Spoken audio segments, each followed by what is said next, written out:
Hey everybody, welcome to Skipping Lunch Evening Edition or Skipping Lunch After Dark. I don't know what you want to call it. It's a late lunch, but it's noon somewhere, so hey. But I am really excited. I almost did not have this show because life got in the way. My schedule went all wonky, and trying to fit things that weren't part of the normal rhythm or routine was not going to happen. But lo and behold, everything kind of fell into place. And we're like, hey, we're going to have a live stream tonight. And here we are. So I'm really excited to have someone on who, up until 2 days ago, I didn't even know his real name because it was just Hounds Jackals was everywhere I saw. But I'm really excited to have Bruce Ballon, or everybody likes to say Bruce Ballon, is what he told me, up from Toronto, Canada. Bruce, say hello to everybody. Hello, everybody. And thanks, Wes, for having me on. It's awesome. Thank you so much for coming on. And I really am excited because you got some cool things that are coming out. You are running a Kickstarter. We're going to talk about that in a little bit because people only have a couple of hours at this point to back it, and it's something that I really want people to hear about. But I want to start with the question that most people have probably answered a billion times by this point, particularly if you've done interviews. How on earth did you get into this bizarre hobby? Well, again, I'm one of those kids growing up that was all into fantasy, horror, reading lots of comic books, and so on. And as a little kid in the 70s, went into a Safeway store. I don't know if Safeway still exists. I don't think so. I am familiar with Yeah, Safeway, yes. but I remember they used to have packages of comic books, and then they Yeah. had this box, this D&D box, which actually had the B1 module in it, not the B2 module.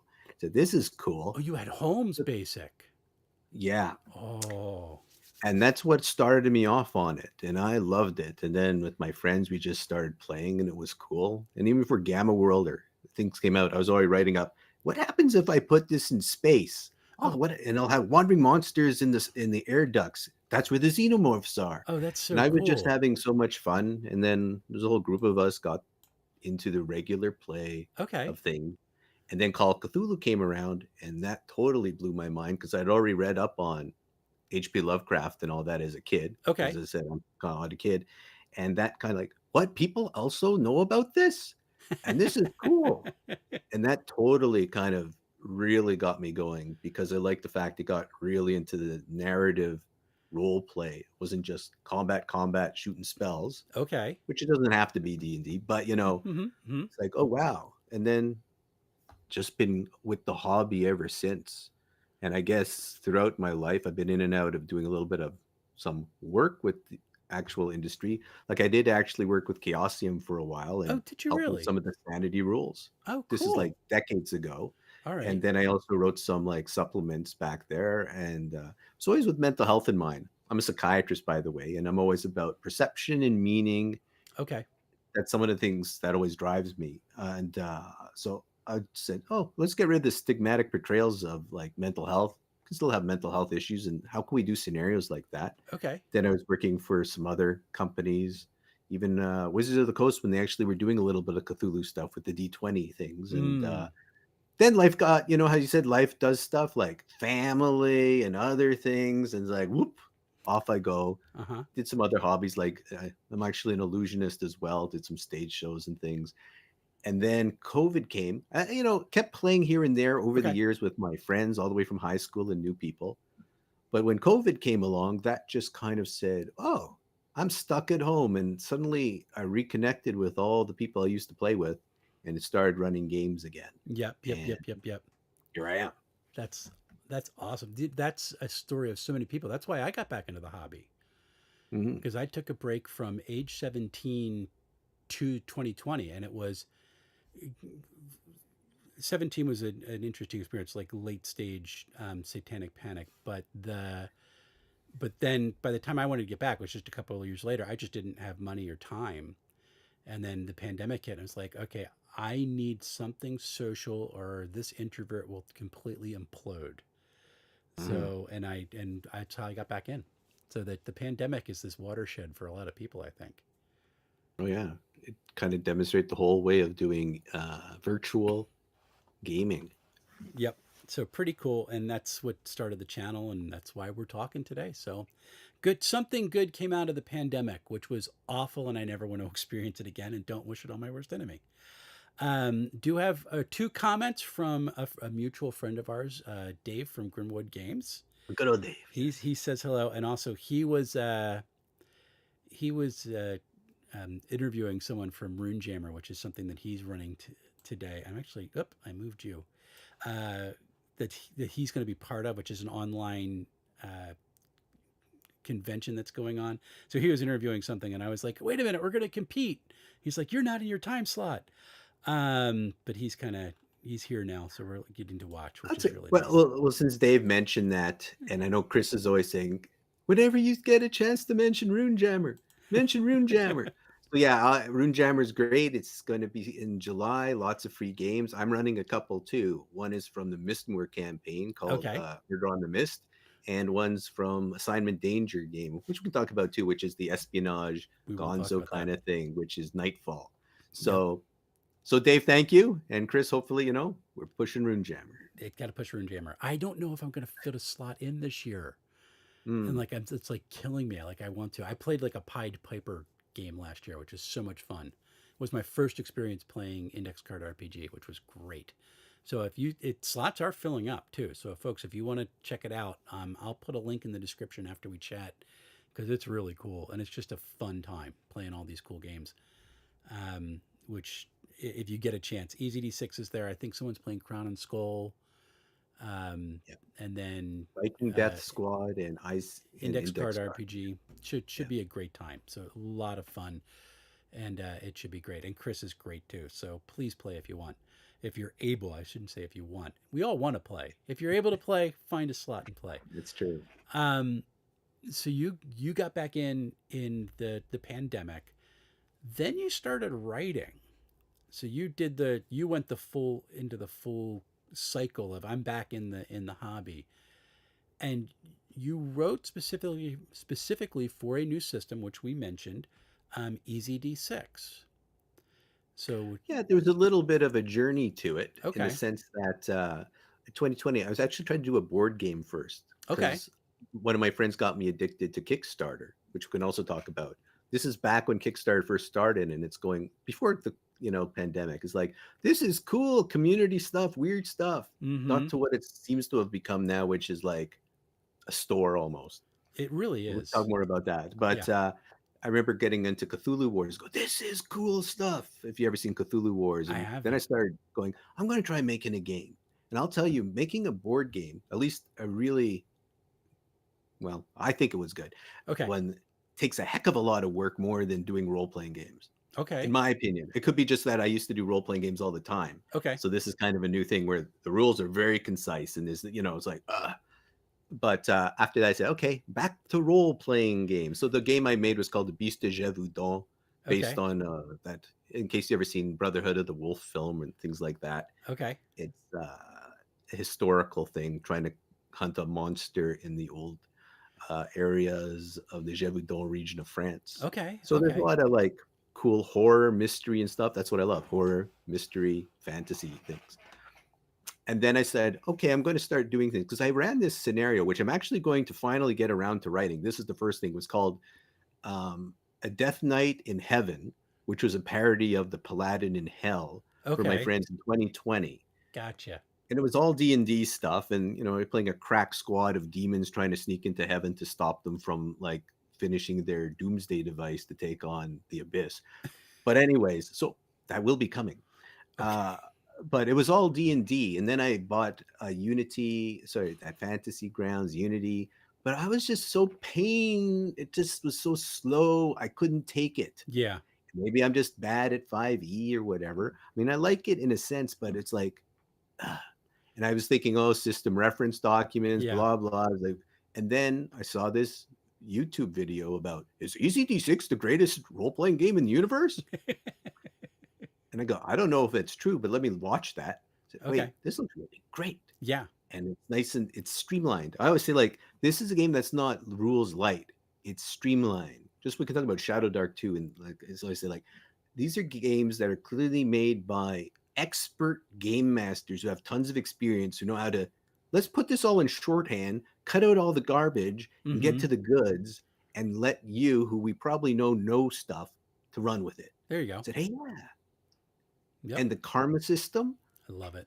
is a genius move. I love it. And I said, wait, I'm going to do everything here. So I immediately emailed Scotty or messaging, whatever email. I'm so old. I like emails and like, versus texts. And I said, hey, are you going to make this open license? Yeah, eventually. Yeah. Man. So I just told him from the get go, I want to do stuff.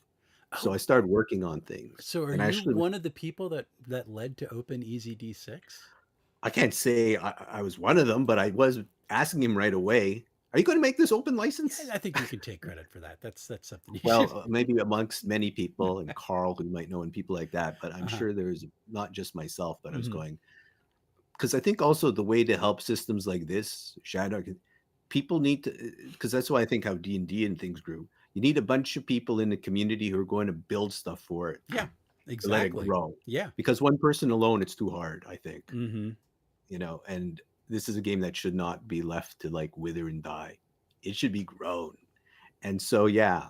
And then actually I started working on a Gamma World parody type of thing that was going to be Delta World Okay. instead. Uh, Alpha, beta, but gamma, delta. then Yes, you I got it. saw that Scotty was doing Wasted World. Okay.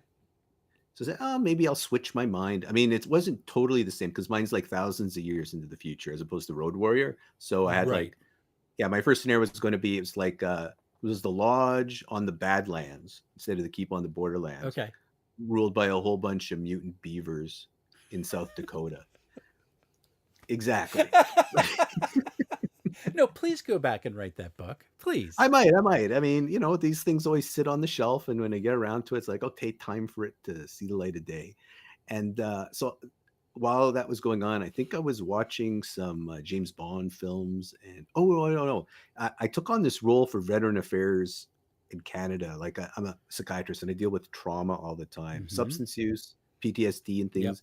And I remember I was going through all this like security stuff, like all the security checks. It's almost like you need a retina scan, Yeah, all yeah, that yeah, sort of yeah. thing. And it started making me think about spy stuff. Like, I'm 007. And then it's like, boing, I'm going to do the espionage, top secret, except 70s style gonzo, because I love that stuff too. And I was thinking, there's not a lot of that. Everyone's always doing, post apocalypse, fantasy, Mm-hmm. superheroes. But there's not a lot of espionage. So that's what led me into my first real easy D6 work, Cool. which was Assignment Danger. I still have to pick that up, by the way, because it's something I'm really interested in. I used to love Top Secret when I was a kid. So Ah, that was always an interesting game to me. So well, it's for been, having me on, which is yeah. kind, and this is not to sway you to say anything nice about me, I will send you a complimentary copy Okay. after. Well, I wasn't fishing, but I was gonna buy it, but I'll take it. So Okay. but It's my pleasure. I do want to do that. Because I do like the espionage stuff, and I think it's such a cool thing. But please make the mutant beaver lodge. Yes, they had all sorts of cool stuff like maple syrup, whiskeys, and the But beavers made out of wood. make them hydrophobic. Well, I don't know. That would kind of make their lives really miserable. But you probably like the mutant, the prairie dogs as well, who they have to fight off in the Badlands. Oh my gosh, I really like psychotic prairie dogs. Oh yeah, yeah. You ever see? Oh, I guess you've never been to South Dakota. No, I have not been to That's a South that's Dakota. a place that was designed for a post-apocalyptic land. It basically Mount just looks like one. Rushmore, Yes, yeah, yeah, yeah. everything. Yeah, The gods up on the mountains. exactly. Yes, very good. Oh gosh, yeah, that just sounds amazing. And I mean, you want to tie it in, just make it what happened with the miasma 1,000 years later, and we're not breaking There you go. anything canon. It's just we're having fun here. It's good. Well, again, well, that's the beautiful thing about EZD6. You It can. doesn't have to tie in, as It Scotty's really point. It's doesn't. just whatever. Like as Carl, as people probably know, good old Carl makes stuff. Yep. He made his beautiful Four Horsemen book, Yes. which is basically the Musketeers with low magic and things. Mm-hmm. Like it's like do whatever makes sense, and Yep. that's what's good about good rule sets. They're easy to adapt. I have a trilogy of Easy D6 one shots that all take place in the same town, and each of the adventures is set up like a Hallmark movie, and it's just called Hallmark.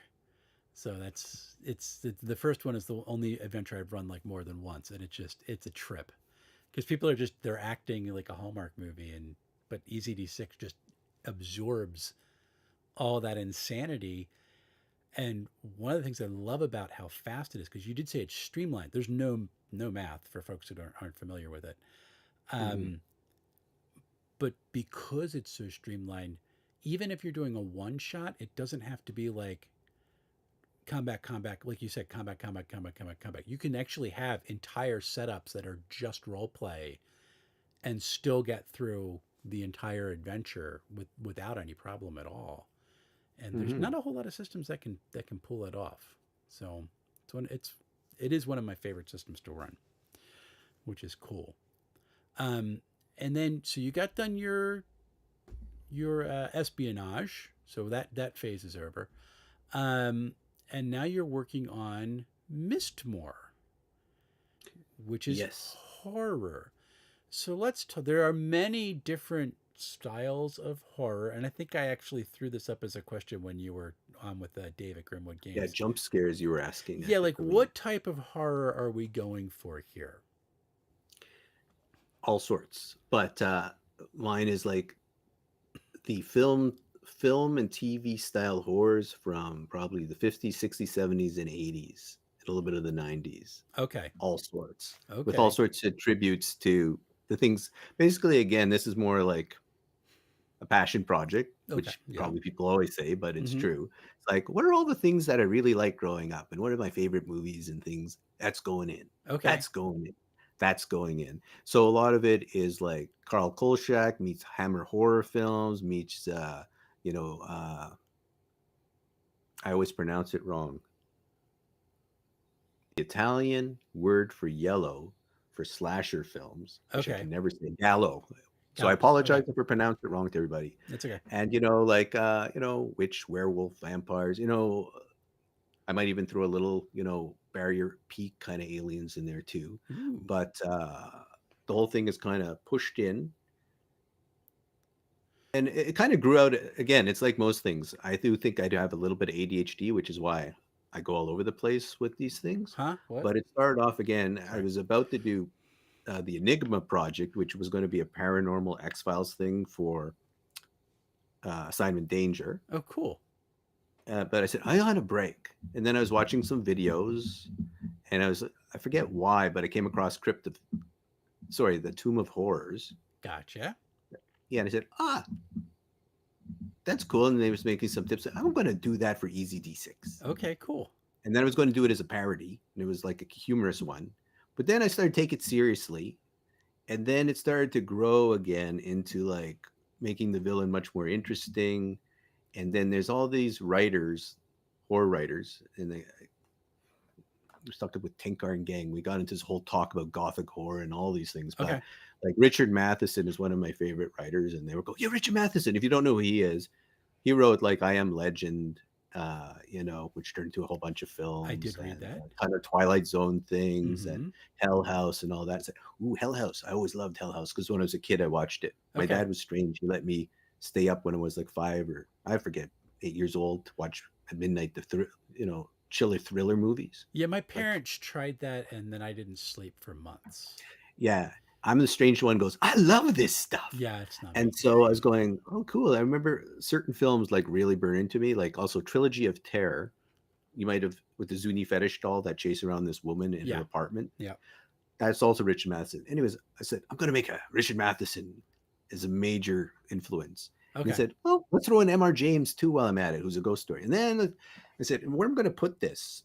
And at the time I was listening to the audiobook, the Sherlock Holmes thing. I listened to him quite a lot, the original. Uh huh. Of course, we got to do the Hound of the Baskervilles. We'll use the whole, land of Devonshire and Dartmoor. That's a perfect setting. And I thought, Mystara, Blackmoor, Mistmoor, let's throw in every tribute I can. There you go. And there you go. And so it's this big mishmash of things. And, been play testing it. Uh huh. Dave's been there too, it's like, He actually so said far it's going Miss pretty Moore good. is fun. I'm popping his thing up on the screen. Yeah, it Yeah. definitely. He says it's very fun, and to just all this mishmash. So if you know these things, you're gonna spot the links. Yeah, again, it's like a tribute to Easter eggs. I mean, I'll mention a lot of the sources, but a lot of it too is like, can you spot the things? You know, like Yeah. it's like for those who are my age or maybe love old stuff too, and old films and TV, you'll go, I get it. I know who that is.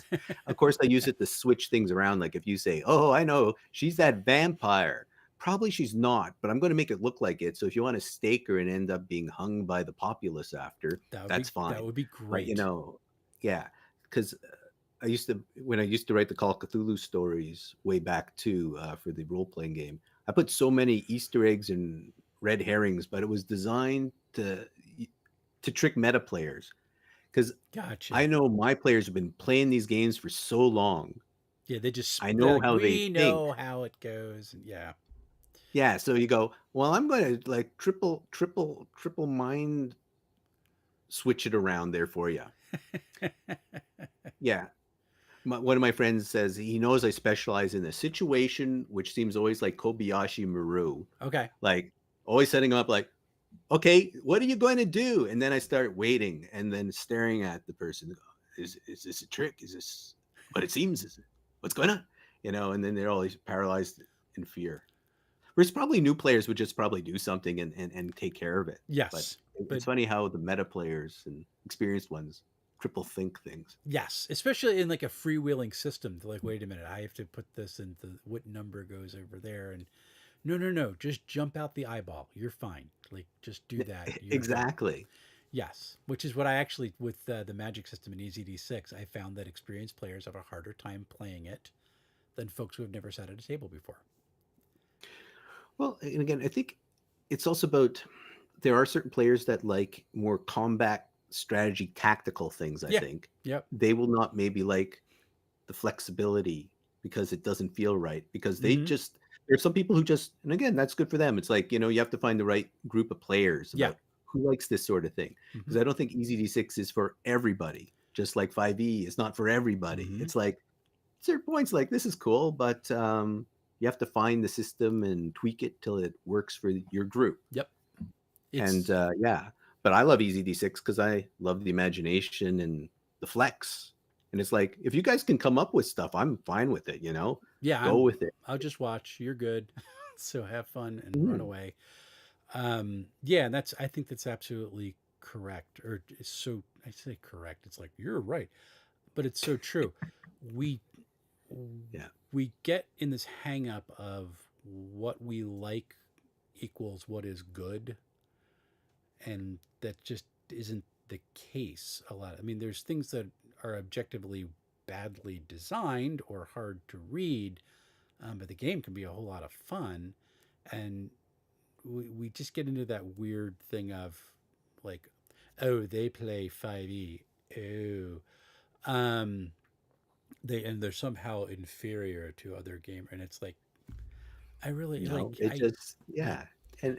And it's interesting too, like depending on your mood, sometimes you're like, I don't mind playing a 5e game once in a while, but it's not what I want to do all the time. yeah. I'll play Uh, in you one. know, I don't. I say in this. I try to make it very very clear. I don't enjoy running it because it doesn't work the way I think. And that's so it's a hard thing. Like I can't wrap my brain around it, so I don't have fun playing it. And it's nothing about the game. Like I literally, yeah. it's not you, it's me. Well, And that well, this it's also gets true. back to the players you play with who Yeah, go, can we just all agree we're just going to like house rule it whenever, I don't know what's going on and we'll all agree versus pulling out the book. I think I was telling someone on another time I was talking about how we used to game like the rules lawyers where you look for every loophole in the book and sure. you make these power builds. Mm-hmm. And you would tell when the GM would say, no, no, there's no saving throw against this. They can't do anything. It says right here in the book. It's like, I don't, it's like eventually I said, I don't care what it says in the book. It doesn't make sense from a narrative perspective or any sort of thing. And it's just cracking this game. But again, I don't play with people like that usually. It's Right. usually if it's a one shot thing and Yeah, you can counter it at a convention or something. Be like, yeah, we're not doing yeah. that. And then it's So, like, okay, whatever. I don't care. Fine, we'll do it this way. I well, mean, I'm not going to get into an argument. there is that Just like, okay, there is that funny story of what Luke Gygax told of his playing D&D with his dad, and he made a ruling on something, and Luke was like, but Dad, that's not what's in the book. And the guy who wrote the book goes, yeah, I don't play it that way. Yeah, didn't he put a rule in somewhere? And these are guidelines. Yes, it's just guidelines. So, Just do what you want to do and have fun. yeah, I mean, I think the whole key is just be consistent Yes. with whatever you're doing. So everyone knows eventually the safety or the zone of how the game works. So it just feels, yeah, this is all fair and we understand it. Mm-hmm. That's cool. Dave is offering up a confession. If he plays 5e, he's a rules lawyer, but any other game system, he's not one. But why 5e, Dave? That's the interesting thing. Maybe it's designed for people who like rules. I mean, that's the thing. Some people love that, but then they Yeah, also like probably playing, I don't know, tactical war games and things, and maybe which is not. Warhammer, and it's like cool. Yeah, I mean, like have when I fun. want to play complex board games, my family goes, "Nope, we want to play Exploding Kittens." It's like, okay, I don't. we don't want to play one of these games that take an hour. Okay, an hour to set up. So exactly, an hour to set up, an hour to play. I did get him to play Zombicide for a while though, so that was good. I don't know that one. Did you have you ever played poetry for Neanderthals No, or but I like Neanderthal the title poetry? of it already. Literally, it has a blow up club, like a pull toy size club that you blow up, and you have it's essentially like charades, but you have to describe something, but you can only use one syllable words. Oh, And that's cool. anytime someone uses more than a one syllable word, they get hit because the thing is called the no stick, and you just whack the person on the head and say no. There you go. And it's It's like my wife something. We can't play this game. Like there's one called Cash and Guns. I don't know if you ever played that, no, I have where not. you have these styrofoam guns and you Oh aim at dear. each other, like to kind of decide who's going to get killed each round. Oh dear. Yeah, but yeah, not that I promote gun use at all. I'm from Canada. It's like this is a game. You know, Well, see, like it's a I problem mean, down in like America. People take that seriously. Like, this is exactly how yeah, life should I be. know. I mean, because I said it, anyway. Just but is basically kind of the premise is everyone stole the money, you got back to your base, and now everyone's trying to double cross each other to Oh, get all the goods. that's awesome. That's a lot of fun. Yeah. Let's both of us with like ADHD. Whew. Let's get back on track. So Okay. Mistmore, which is what we're talking about. It's this Mod Podge of stuff, but what time period is it? Is it set any time It's period or in theory, yeah. Since it's a fantasy horror setting, it's not like in our own real time period. So okay? there'll be kind of like some anomalies, mostly because I want to make, there's certain horror elements like, well, if I only set it in 1300, some things won't work. But I don't Okay. care because it's fantasy and people want to sue me for that. That's fine. But it's Okay. around 1300 with some anachronistic kind of anomalies here and there. Okay. So it's before gunpowder and it's in like Oh, a medieval kind of time, with feudal lords all and the whole right. sort of thing there. And Nice. very kind of like, based on that time of in where Devonshire and Dartmoor would be in that time. Okay. Okay. And the nice thing about that setting too is the real place has tons of megaliths and old, ancient prehistoric buildings, Gotcha. bogs, mists, stories of like spectral hounds. I mean, the place was just built for this, right? Yeah. It's like, okay, I don't have to do much. I just have to kind of like Just just start weave adding in all into the it. elements. Yeah. Okay. Yeah. Which is I mean, cool. it has a prison there, Dartmoor Oh Prison, my gosh. there's all sorts of things that it's based on and then turned into this more fantastical thing.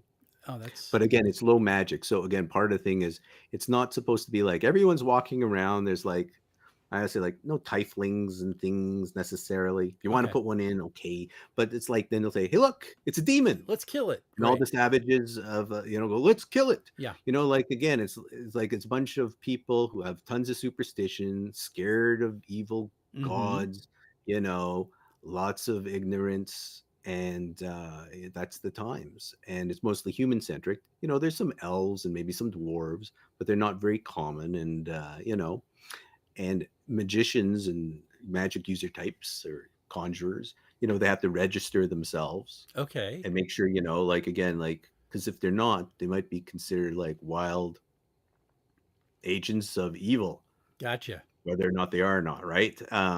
So again, it's the kind of like bring it down so it's not just because one of the things about horror is it's not very scary where anything can happen. Like, oh, it's a ghost. It's like, Gotcha. okay, It's can we gotta make have it the a little bit tension. lower? Yeah, Yeah. it's like you can die easier. And this is why I also like Shadow Dark. The two systems I'm using, this is system agnostic, really. Okay. But I'm using Easy D6 and Shadow Dark because Shadow Dark is very dark Yeah. Oh and yeah. expected high mortality. So like, yeah, this is totally great system and also streamlined and so on.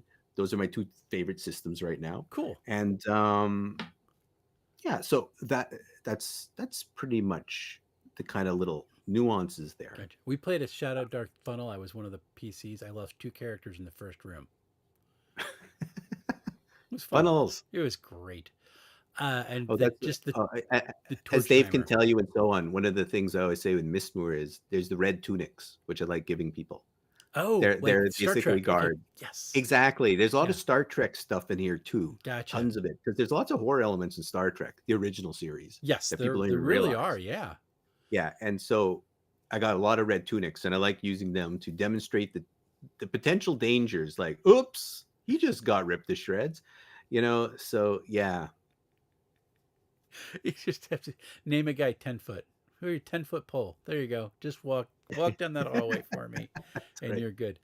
Um, so it is this 1300s late faux medieval time with anachronisms, which is really kind of cool. There are red tunics, which we just need more of those in games. Um, I love red tunics, yes. and you're bringing all these elements from like 50s, 60s, 70s, 80s horror. So I remember asking you specifically about jump scares. Are you going for a more psychological type of horror? Are you going for some gore thrown in? Like what's the balance going to be in this setting? It's however people want to do it, right? I mean, Okay. I'm again, that's the other thing too is it's a generic kind of system neutral thing. Okay. There's lots of things people like. Again, a lot of people might not like slasher horror stuff, so don't use it. But I Okay. will say here's the potential for it. Okay. There's lots of jump scares and like gore things you can do, but you don't Right. have to. Okay. I personally like psychological horror, so Mm-hmm. even like the Crypt of Terrors, which is built like the bad guys. Like I'm not unlike the Tomb of Horrors where they just kill you, kill, kill, kill. Yes. This is more like slowly whittle you away. Maybe I'll remove your limbs. Maybe I will drive you mad with like ghosts of past things. Okay. I will slowly destroy you until your soul is mine. Because that's how I enjoy it. Because I'm a bad guy who is a sadistic monster. Not I'm just going to kill you. To me, it's just like, what's the point of just killing a person? That is not horror.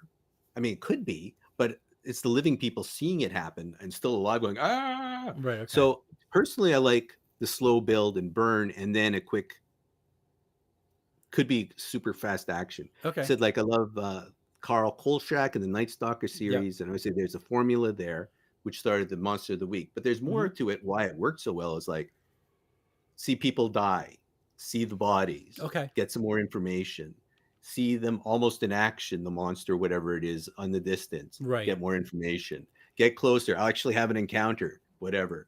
Then eventually get to their lair or wherever and then the final thing happens. But it's kind of like here you get tasters, Yeah. see, build them up I and mean, kind of show what the yeah. stakes are. It feels a lot like the Monster of the Week episodes for X Files too. Well, So, and of which course, as is we know, the X Files part of it is based on Carl Kolchak. That's mm-hmm. what Chris Carter said. Is Yeah. he wanted the guy to come in and play his old character, Darren McGavin. But he did get on the show eventually too. Oh, what episode was he in? Uh, he was he didn't play himself. Okay. They actually got another actor who was dressed like him for another episode. I can't remember his name, but he came on and he was one of the first people who supposedly started the X Files. But he played an FBI agent who knew Fox Mulder's dad, I believe, and things like Was that. that the one where they showed the whole history of cigarette smoking man? It could have been. It's been a while since I've seen that I know. one. I'm now going to go back and watch the show. Yeah, I just Darn. mostly remember like that. It wasn't. It's like whenever it's the actual conspiracy thing, which actually stolen from a movie called or a serial called Quatermass 2 by Okay. Nigel Neal. I love all the Quatermass things. If you don't know what I'm talking about, Do yourself a treat and watch them. Okay. They're in Mistmoor as well. It's some of the earliest horror BBC sci-fi stuff Oh, before Doctor nice. Who. And Nice. the whole alien conspiracy thing is lifted right out of the Quatermass series called Okay. Quatermass 2 or The Enemy from Space. Ooh. But why am I telling you that? There was a reason. Oh yeah, X-Files. It X-Files. it There we it, go. it takes a ton of tribute. I don't like the actual alien conspiracy. I like the monsters of the week, like Oh, Fluke okay. Man and mutant cannibal Eugene Oh, that Toombs, was the stretchy freaky. guy, Yeah. and that guy. What was his name? Mr. Pincus, the guy who's always in Half Shadow, who's a bug creature who Uh-huh. like turns you into zombies. I mean, there Mm-hmm. were such cool monsters. There were They most had of the good Chubacara ones. on the on one episode. Yeah, That was and of wild. course Vince Gilligan, who wrote a lot of those, Uh-huh. went on to make Breaking Bad. So you know the writing's good. Okay. Yeah. So that's the So type of horror you're kind of going for. You like that psychological thing.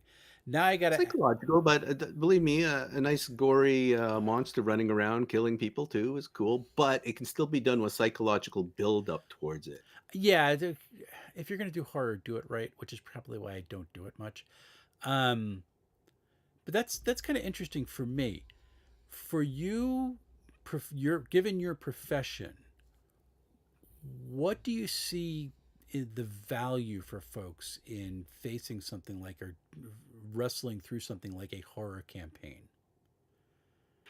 Well, again, part of the things. So actually, my little you said you know me as Hounds Jackals, but Yes. that's because Facebook wouldn't allow me to say Hounds and Jackals, Right. which is actually my little tiny company that I started in 2020 to kind of launch all these things. Okay. And one of its goals was to actually raise mental health and awareness subtly Ah, through all these okay. different offerings. And part of the two is like, again, why do I build psychological trauma systems into my games? Mm-hmm. And, Dave can tell you, I said he wanted to borrow it for his things. Like, yeah, sure, take it. That's my goal. Is like, let's spread it out.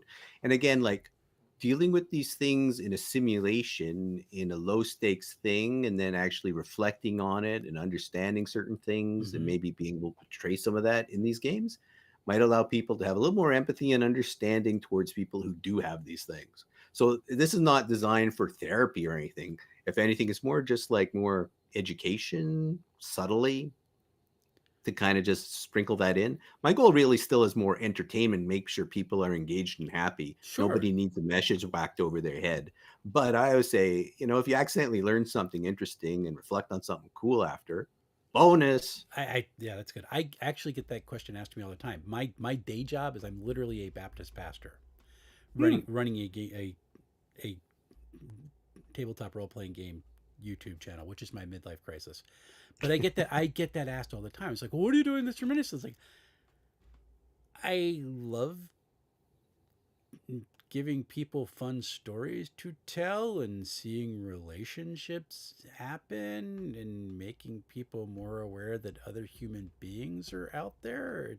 That's kind of my thing, but folks want it to be like, well, how do you, where's the nose stick? Can I whack them over the head with the nose stick? And it's Yeah, it's they hard. forget people like in your profession, I'm saying, and in mine. We also want to just be. We're not just our professions. We're also Yes. human beings who want to just have fun and play games and do some escapism. I Yeah. believe, and people forget. Yeah, because part of the reason I do this too is for my own outlet and my own kind of like getting some of this stuff out of me. Mm-hmm. Part of the thing about dealing with all this sort of stuff is, you don't want to burn out and get vicariously traumatized. Mm-hmm. So a lot of this stuff I do, I believe, is that's part of how I detoxify myself in a Mm-hmm. sense is building this cool stuff.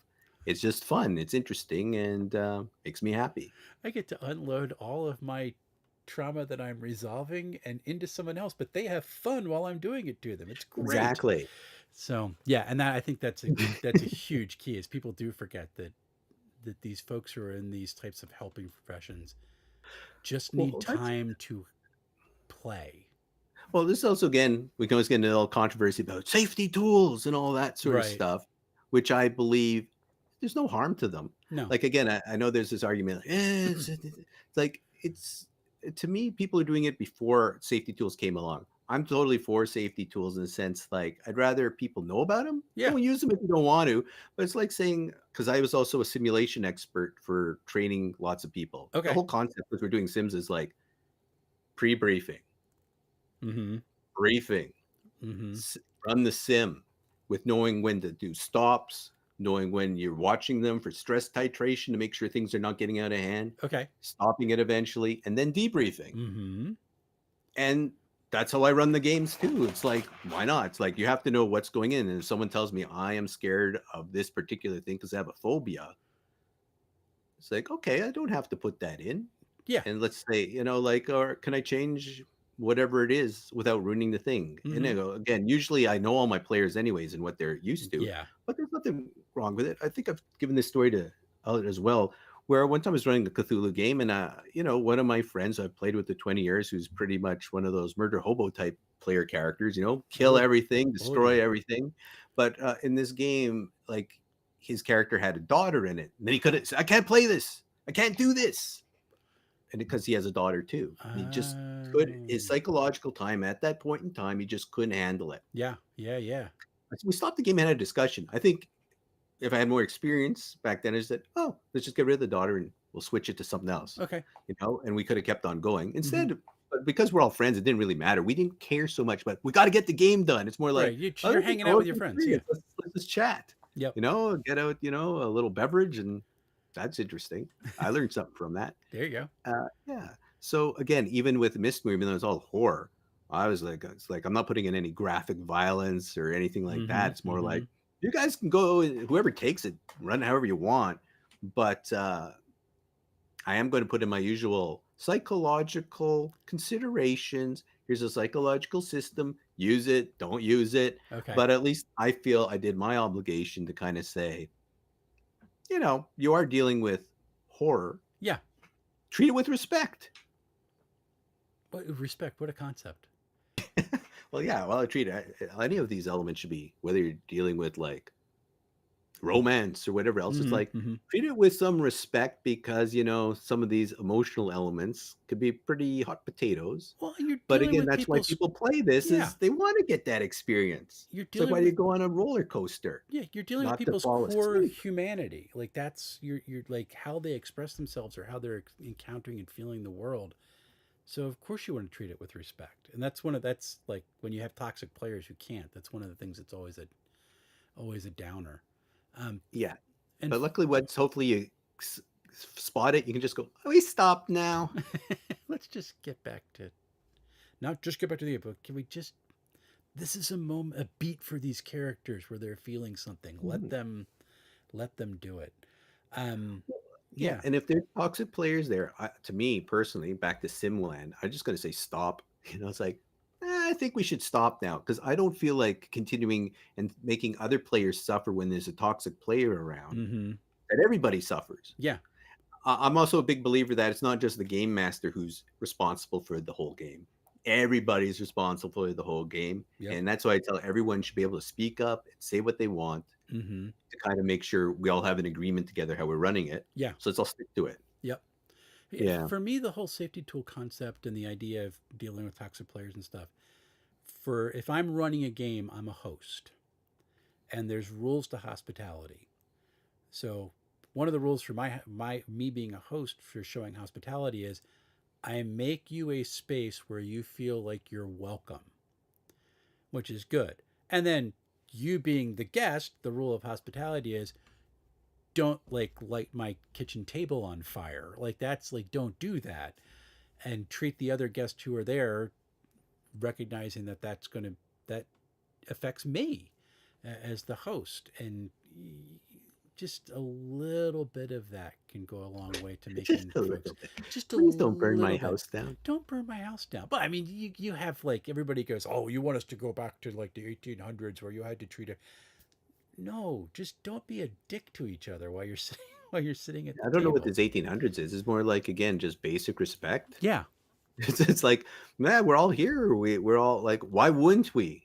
Like, I don't get why wouldn't we all respect each other's, like, it confuses me that there's an element of the game of the hobby, where there's just people who are like, there's almost a badge of honor where treating people without respect is considered to be a good thing, which just seems so bizarre to me. Like it's something I can't comprehend, and For all I I'm can a tell, yeah. misanthrope generally. Yeah, I'm not sure if it's the game itself Yeah. versus where these people maybe came from in their own backgrounds. Well, I sound like a psychiatrist now, but dealing with people, I treat lots of people, first responders, military Uh huh. veterans, and so on. And Yeah. that culture also, Yeah. teaches people strong, strong, strong, strong. We know emotions, weak is Yep. this or that. It's like, and again, it gets back to each player is unique and Yeah. brings in their Exactly. own background. And again, if they were I forget who. I apologize to whoever this YouTuber was who has this great mustache.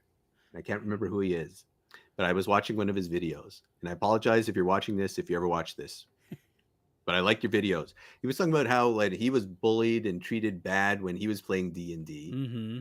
and he was basically telling people who are now our age, please don't do that to younger people. Yes. But I think he was getting into the whole concept of almost like generational Yeah. gaming trauma in a sense, I like, think in well, some we were respects it treated this way, is. so I'll treat you this way. It's like, well, Yes. you don't have to. Yeah. We can move beyond. Not that makes us weak or anything. It's like, does it serve any purpose? I don't know. I don't know how it does. I the kids. I'm at like I hit 50 or last year, so I'm at the get off my lawn stage of life, and I have to check that constantly, right? These darn kids. So it's but I saw that video too. I thought it Dennis was the actually pretty Menace, good. yes. Yeah, darn Dennis, get off my lawn. But that's kind of where I am right now.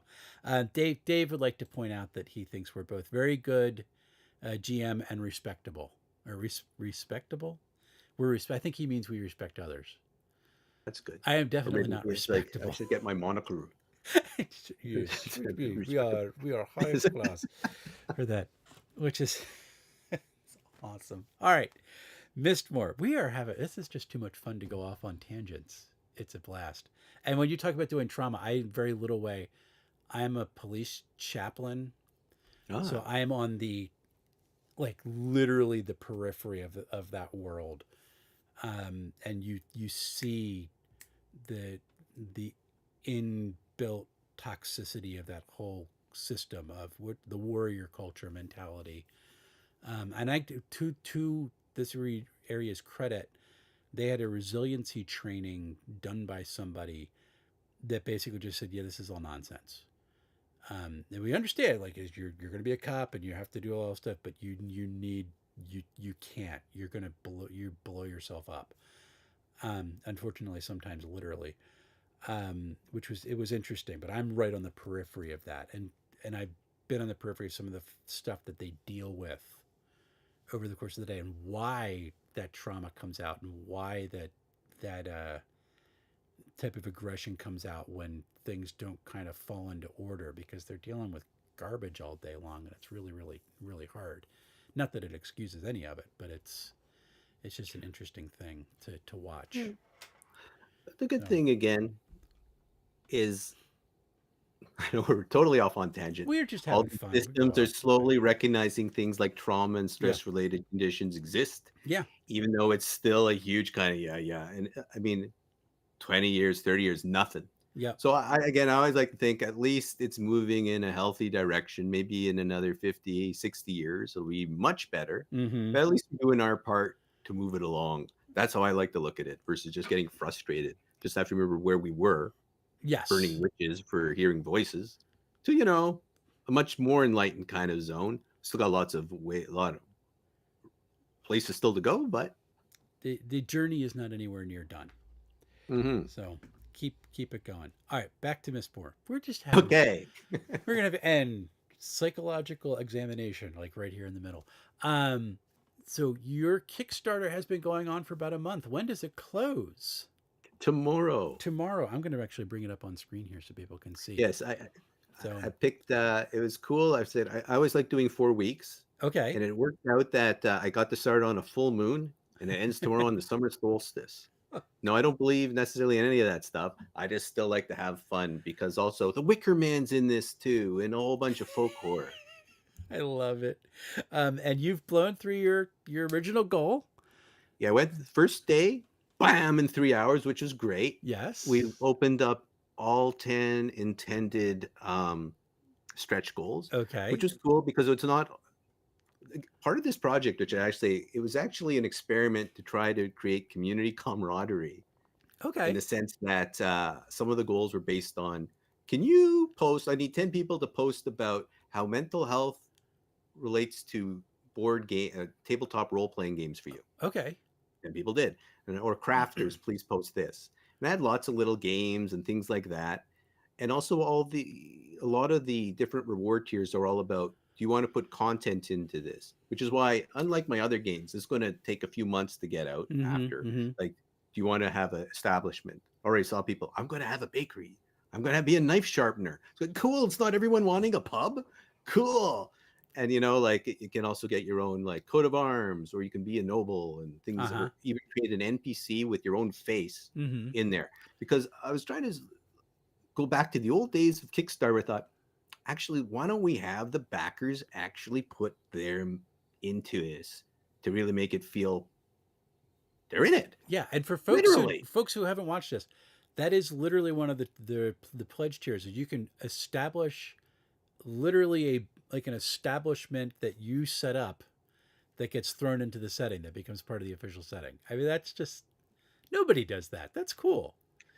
I think some people do. I mean, I'm sure some other people have done it, but again, my whole goal is I wanted this to actually be community based Uh huh. because part of my thing is I like collaborating with people. I Mm-hmm. like doing stuff with others, and it's like this is cool.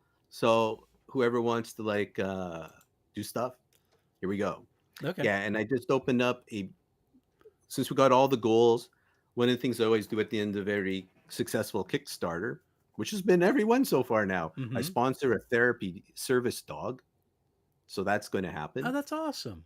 Yeah, and just this time around, because I was actually on Eric Tenkar's pod show, Okay. and the whole talk was about gothic horror, gothic horror, gothic horror, and they were all into like every old writer.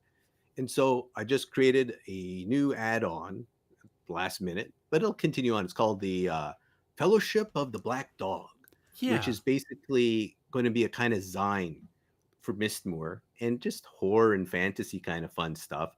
Where again, it's like community people throw your stuff in. I'll pay for some art and the graphic design, Okay. and this is for again aim for people who haven't done a lot of writing too. Just gonna say if you haven't done a lot, here try this just to get you into the hobby, get some like mentorship, Oh, that's and it's cool. all about horror, fantasy stuff. And whenever we have enough material, whatever that'll be, we'll publish it. You can Nice. have it for free, and non-fellowship people, they can pay for it, and that'll go to Doctors Without Borders. Why I Awesome. forgot to mention, almost all this stuff all goes to Doctors Without Borders once it's on drive through Love it. RPG. Love it. So yeah, so that was the latest thing. I love dogs, as you can tell. Hounds and Jackals. Hounds and So Jackals. you'll like the doggy stuff. Very good. Oh, King Eric, the greatest of all, just showed up. That's his literally his moniker. Oh yeah. So he's one of my favorite commenters. So we'll see if he actually says anything. Hi Eric, how are you? You're free for being late. I'm not in my normal time slot. I do love that you're just kind of making sure that something good is done from it, because altruism is a good thing. That's it's not a bad impulse. No, and again, it's not like, as I tell people, it's not like I'm trying to make money off this. In Mm-hmm. fact, I would say I am not making money. This is more I'm giving away things. And that's okay by me because that's not my goal. My goal is actually just working with the community, having some fun, and actually kind of, again, engaging in how I used to think. This is how it used to be in the olden days about camaraderie and fun, interesting things and getting people's input when they first had like open game licenses and stuff. And people Uh said, hey, let's all just make zines and have fun. huh. Like, yeah, I like those days. That's awesome. No, I do. I love that. It's part of. I love so many of these games doing open legends, like Shadow Dark, like Scotty with EZD6, Cipher System. I mean, if you've ever looked at Cipher Systems SRD, it's Hmm. literally everything in the core rulebook and all their white box or white book settings. Like everything's just there for anybody to leave. And then I should point out that Dave from Grimwood Games also said that Ironbound is going open. So that's Cool. also a really good thing. So it just, and I, before I switched to Mac, I ran Linux for 10 years, a decade or so. So it was my operating system of choice. I love open source concepts. Basic Fantasy RPG is completely an open source project. It's everything is community driven, and like I'm track right with you. The when the community collaborates and is able to riff off of one another, uh, just fun things happen. It's just great. Um, King Eric, the greatest of all, points out, unfortunately, capitalism has a way of ruining friendships. So, Yeah, well, it yeah. can, but that's the whole point about, again, knowing who you can work with. And, Mm-hmm. it's just in life where you find some people burn you and you go, okay, I guess I won't work with you anymore. Have a nice life, It's a and learning I'll move on and experience. you move on and we'll see how our lives go. And the best revenge, you say, is living well. So it's like, it's not like, again, I'm in a kind of different position. Uh huh. Than people trying to actually start a gaming company or Right. trying to make money on this. Mm-hmm. I'm very not that. Yep. So I would not advise anyone to follow my example of how to do things unless you actually have a nice day job and something to fall back on that has nothing to do with this. Yes. So Yeah. this is their side gig. I have I get money from this so that I can back Kickstarters and have more games to review. So it's basically it's just the endless cycle. So Yeah. and hopefully I'll run out of shelf space at some point. And no, King Eric the Greatest of all, I am not still on a Commodore 64. Never owned a Commodore 64. I was a TRS 80 guy. So nanner nanner nanner. So So I had an Apple from Apple II from way back. did you really? We had those at school. Oh, I missed the open apple, closed apple. But Yeah. those are the fun for back in the day. So yes. Now for the Kickstarter closes tomorrow. It's not too far away. I'm going to bring it up on the Okay. stream Yeah. again. It's Should be ending at 18 hours to EST. go, Yeah. and you've blown through it. You've raised 3,562. And the link is now on screen so people can see that. It's also in the description below, folks, if you want to see it. I actually have to get mine. Hi, Jim Getz. How you doing, man? And yeah, Jim had a Commodore 64 with GIOS. Um, so, but you're that it's right. It's it's blown past its things. What are people pledging for when they get it? Are you sending them a physical copy, or how do the rewards It's work for all this? digital, but I mean, and they can buy at cost with no markup from me, physical books from Drive Through RPG. That's always do it too. Again, I'm one guy, so I can't take a huge risk. I'm not one of those guys. I'm going to buy 5,000 copies of hardcover. Yes, No, everything's digital, but I will go and make like a hard copy, a hardcover, and a soft cover for and most of these things, and then people can decide what if they want to spend the money for that.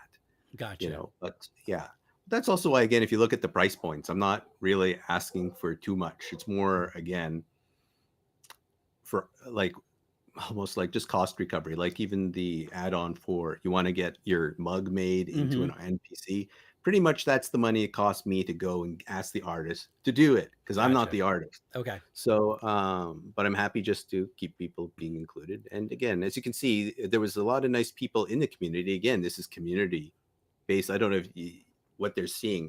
But you can see the poster too about me going and talking to various people in the community, Mm-hmm. game designers and YouTube influence game people. It's like, hey, would you like to be an NPC?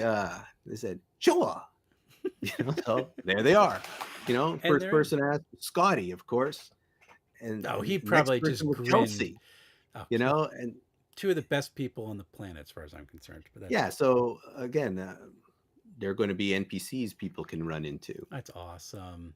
I would Yeah. love to bump into Kelsey in a game. That'd be hysterical. All right, I do have Eric the greatest of all, King, excuse me, His Majesty, King Eric the greatest of all, does have a litmus test question for all of my guests. He wants to know, are you a fan of the game Hero Quest You mean um, from from way back when? The board game Hero Quest. the board game? Yeah, Yeah, with tell me, is this about like a white bear versus the red moon I'm waiting for Eric because I didn't play it when I was a with the kid. great bat of chaos and Delecti the undead sorcerer? If he Great. says yes, I guess the answer is yes. So all right now they're talking about playing Bard's Tale on the Commodore 64.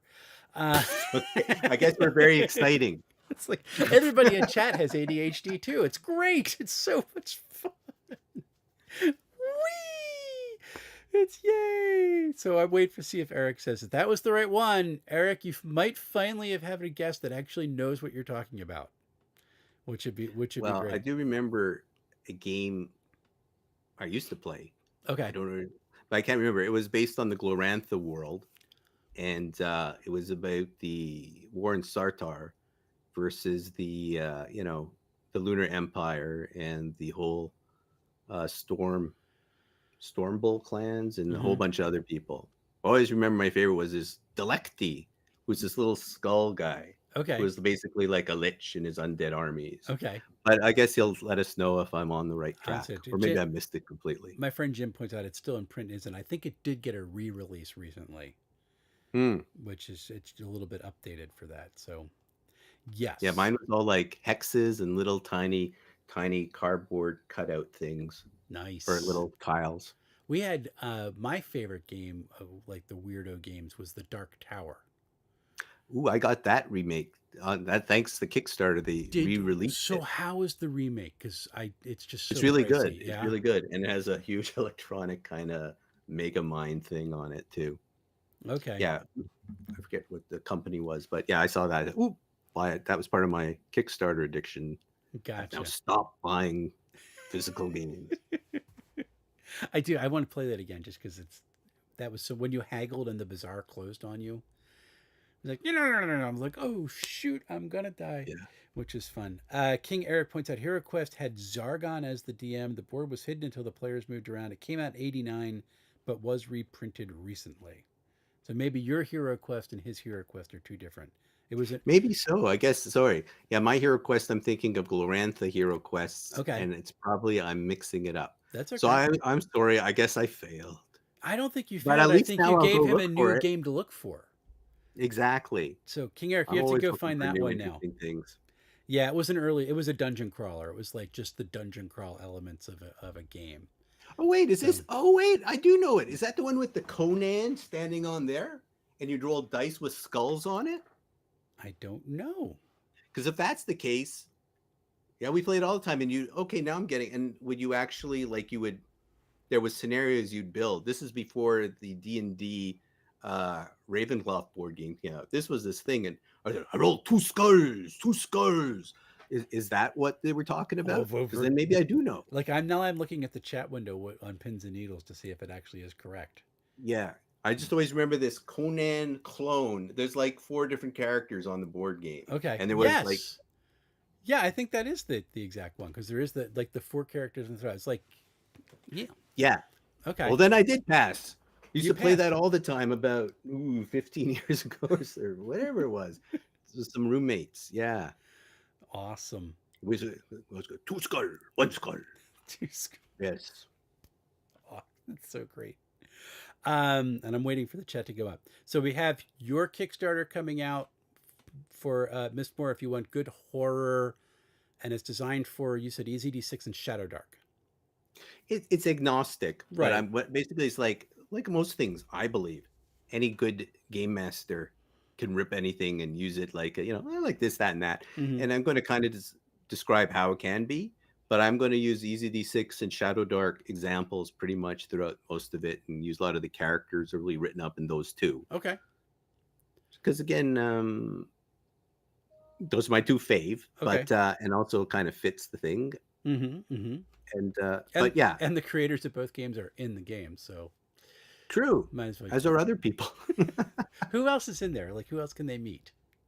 Oh, maybe I should just leave it as a mystery. Oh, you have to buy the Will be a whole game. book. I think there's enough people also backing for their own character mugs. I might just make it as a separate little book that goes with the core book, Oh, like a cool. book of names. And it'll just be like a full page of a picture with a description and the write-ups. Oh, neat. So has anybody pledged to run a coffee shop yet? Coffee shop? Yeah, I want to run a coffee shop in the game. Oh, no. Okay. I don't know if they have coffee, but we can come up with something. There is the ancient history of the Crusades, and a lot of different funny spices and things have come from there, including a lot of stuff. So I know they didn't have the New World yet, but I'm sure we can come up with some concoction. Something. We'll call it Hmm. coffee. It might be like beetle dung, but we'll just call it coffee. It'll be great. Okay, So with some books on the walls. books, yeah, books on the Yes. walls. It's like one of the first stimulants. Just got to throw that out there.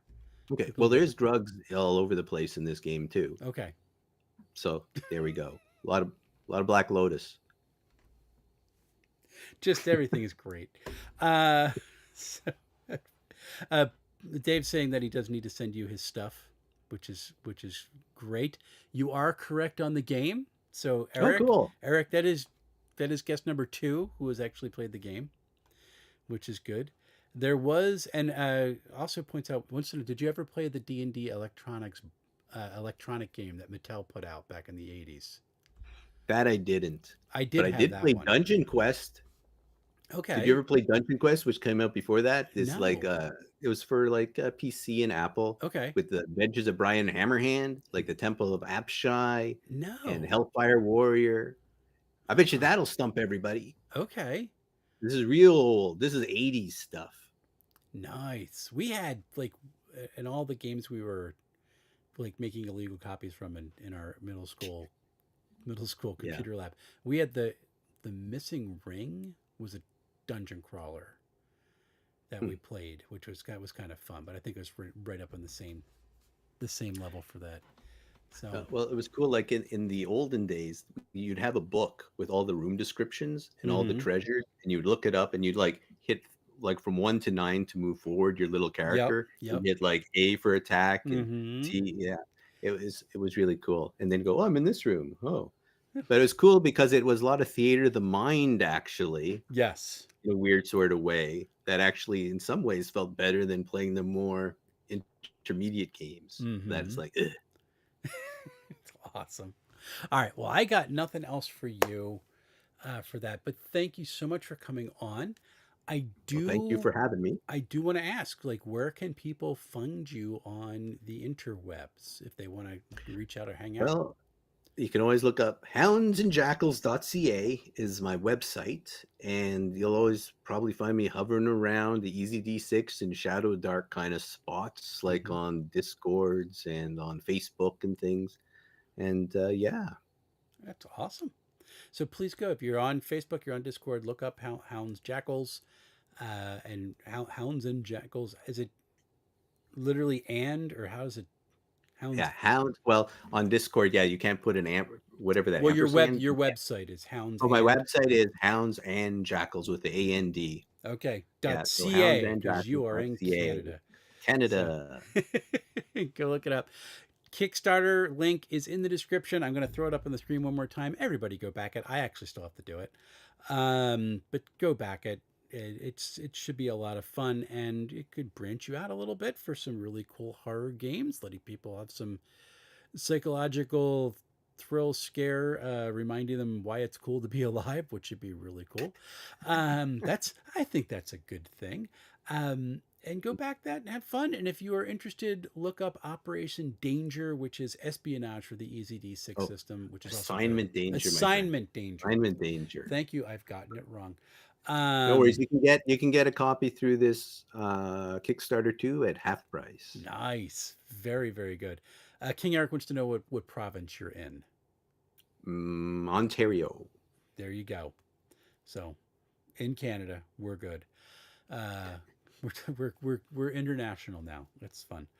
But thank you so much for coming on, and I really am glad that the Kickstarter took off. I'm so glad we got to talk about it a little bit in between all of our other ramblings on random subjects that have Nothing doing. This is what happens when I don't go in with the list of things that I want to get into.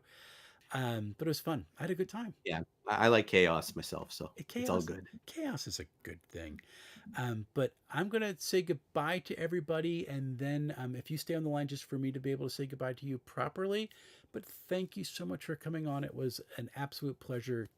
You are as nice and kind in video chat as you are in your text, which is Thank you really very nice. much. So very good. Hang on for a minute while I say goodbye to everybody else, and I'll be right back with you.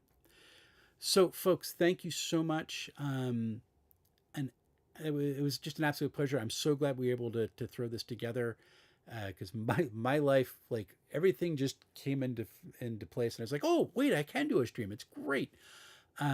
Please go back, Mistmore. It looks to be like it's going to be absolutely fantastic. If you want to throw an establishment and actually become part of the campaign setting or the play setting, you can do that as one of the backing options.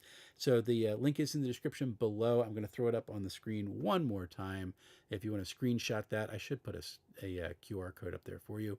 But there it is. There should be absolutely great. I have a couple of things that are coming up on the channel. Have a live stream or two that I'm trying to put together that I really want to get done. Hopefully before the third week of July. I'll announce that to all of you as soon as I can. I'm looking forward to it. I am still reading Household, which is a really cool system. Please do not make judgment on the system by how long it's taking me to read it. Life has just gotten crazy. Really, really cool. Very, very simple. It's the same basic system that runs Outgun. So if you're familiar with that game, it's going on. Knave 2E is going to show up in the mail tomorrow. I'm looking really forward to that. I do have the latest print of Pendragon that did get sent to me from Chaosium. I'm very grateful to them for entrusting me with a review copy, so I'm going to get to that as soon as I can. I'm going to do a first look on that probably later in the week, next week, just looking at the product because it's really neatly designed. They tried to make it almost look like a an illuminated medieval manuscript. So it's kind of cool, and I want to show it off just for that. Also has 2 book ribbons, which is great. And I'm reading Heckin' Good Doggos, which starts out with a whole thing like the myth of dogs, which is really cool, and I'm kind of interested in that. I'm looking forward to it. So much going on, so many things that I've probably forgotten some of the stuff that I am talking about that I promised you I'm getting to, but I have been enjoying all of it. If you want to get a preview of some of the stuff that I'm putting on the channel, I do write-ups of the different elements that I'm putting on the channel now on dmtales.com. So if you want a preview of my reviews, I'm writing them out there first. It helps me to condense stuff for the review. The list of my 10 favorite games or my 11 favorite games that I've run, that started on the website. And I also have a Sometimes Players, which talks about all the different quirks of my different players. It is not a horror story. It is celebrating all the differences these folks bring to the table. That is actually going to be my next video on the channel. So I have had a ton of fun. This has been an absolute blast. I am so glad for all of you who are along this journey with me. And until we see each other again, folks, happy playing, everyone.